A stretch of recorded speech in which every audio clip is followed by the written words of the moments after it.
Okay, Tri-City Sports Now. I'm Marky Bilson.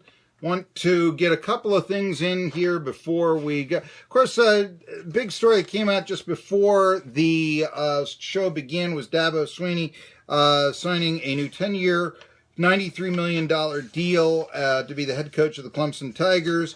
I've often wondered if he's the greatest game strategist in the world, but you know what? I don't think that Clemson regrets not hiring Phil Fulmer in 2008 when he applied for the job. I really don't now. Contract right here. I know the question as I go through here.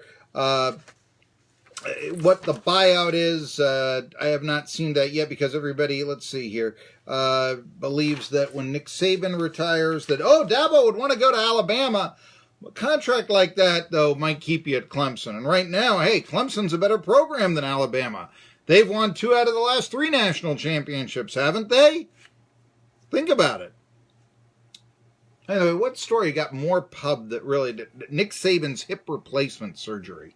We haven't really talked about that much because what are you going to say? I mean, what opinion are you going? The man is too good to walk with a cane? Really? I mean, come on. That's really trying to distance yourself from Ole Miss. But I guess canes are out, aren't they? But they aren't for Steve Spurrier. John Majors used one once. You didn't see John Majors. I remember him once coaching with a cane against Ole Miss when Colonel Reb was the mascot. Is that why Colonel Reb is no longer the mascot at Ole Miss? He is hampered by the use of a cane. I mean, what else am I going to say about Nick Saban's hip replacement surgery? Come on. We are going to have on Monday our final regular season broadcast of Unicoi County softball here. 1420 WEMB Sports Radio. Join Kevin Powers for the Blue Devils, Lady Blue Devils actually, game against Elizabethton, and it will be sponsored by the following entities.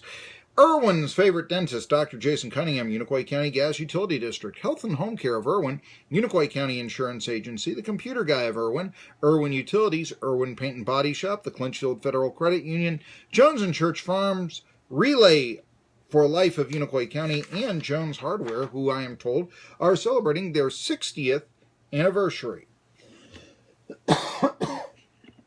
Pardon me to those that just saw me cough on Facebook, but some things, got a kill switch for the radio, but So I want to thank also our sponsor. On Monday, we will talk, of course, to our regular Monday guest, Jerry Bonkowski, about the race in Talladega, and SoCon John Hooper, going a little bit more on what's going on in the Southern Conference, which now would be to baseball and all that. I guess we'll contact and see, talk to SoCon John.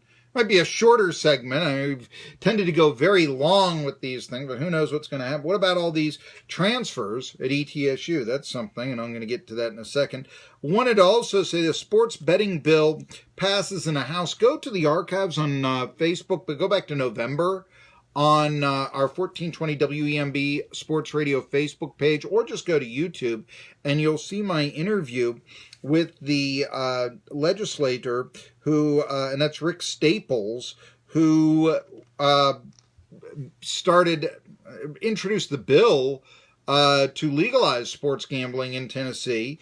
The way that I was told at the time it would occur is that you wouldn't necessarily have casinos. What we would have instead would be sort of kiosks and such at sports bars. That could make Tennessee very desirable to go out onto. I mean, when you look at this. Anyway, bill passed in the House 58-37. It crossed the party lines. Glenn Casada, who is the Speaker of the House of Tennessee and a Republican, backed the bill. Tax revenues from sports betting would mostly go to the state's lottery fund for education, while other portions would go to local initiatives and gambling addiction treatment. The original bill would have permitted brick and mortar sports book, but it was amended to permit only, online betting through companies like DraftKings and FanDuel, both of which backed the legislation. That I don't know. Much of the vocal opposition on the floor centered on the moral issues, addiction concerns, all this. I don't know.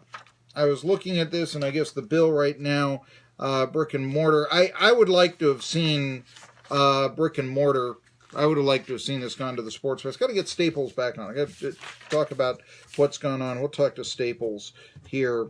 I'm making a note right there. Talk to Rick Staples about this bad boy. Okay. So I was mentioning that. So as I read through this and all this,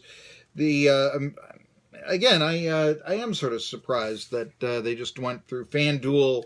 And but by the way, I mean, I know I have actually, yes, I put a bet down once, but yeah, the FanDuel, I believe there are some DraftKings, there are some of these online that they'll only let you bet online if you live in New Jersey, for instance. So trying to do away with that. That seems to be something of an archaic rule, I think. Or actually a reason maybe actually to move to New Jersey, to tell you the truth and all this. So I wanted to mention this. Wanted to also get to, finally, big article, Joe Avento, Johnson City Press, talking about all the transfers for ETSU basketball. And he basically reiterates some of the things that I have said about this. Jerome Rodriguez, can you blame him for wanting to get paid for his services? He has his degree. Yeah, it would have been nice to have had him come back, and maybe the Bucks could have done bigger things. I mean, we were sort of whispering it could be 1991 all over again. But, yeah, is that going to happen now? It doesn't look that way. So, regardless, what we need to discuss here is Rodriguez's transfer. I've said this before, not a surprise, wasn't a surprise.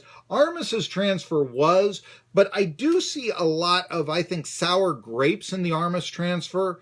Frankly, I do think Armas could probably play at a higher level. Avento says, well, what about that guy that transferred from Samford to NC State? Didn't work out that well for him. Look, Armas was playing in front of a guy who originally signed at Oklahoma State. That tells me he can play at a higher level than the SoCon, even though I think the SoCon is a pretty high level.